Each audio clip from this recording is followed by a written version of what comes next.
Let's explore the gluten-free options at Plaza de Coco aboard the Disney Treasure. Now, during your rotational dining, you will eat here at least twice, so I always recommend to take time to look at the little details, look at all the theming, because this restaurant was just beautiful. Now, on the Wish class ships, I always recommend asking for both the allergen menu and the regular menu, because for gluten-free, you'll see different options on both. Now, here's just the allergen menu. So there were some extra things that weren't on the regular menu. And then I was so happy to get to start the meal with chips and salsa, which were gluten-free, and it's just different than the usual bread before the meal. And for my first appetizer, I'd gotten this shrimp dish, which was actually on the regular menu listed gluten-free, but this was amazing. And then I got the crab cakes, which were on the allergen menu. These were really dry. I would not recommend getting these. And it was fun because throughout the meal, you get to see different performances for the dinner show.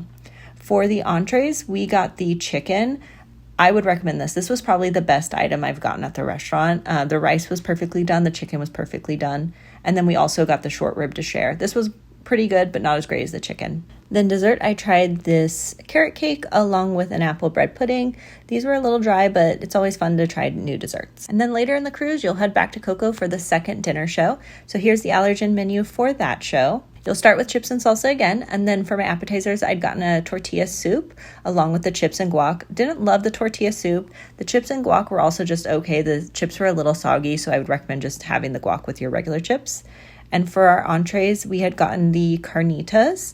These were really good too, and I know this is a popular one. And then we had split the ribeye. This was just a regular prime rib. I would not waste my time getting this one again. It was not good. And then dessert was a cookies and cream mousse dome with some berries on the side. I really enjoyed this one. And then I also got a flan to try. These desserts on the second night were actually a lot better, and I really enjoyed getting these. And then you'll get to experience a different show on the second night, which was so fun.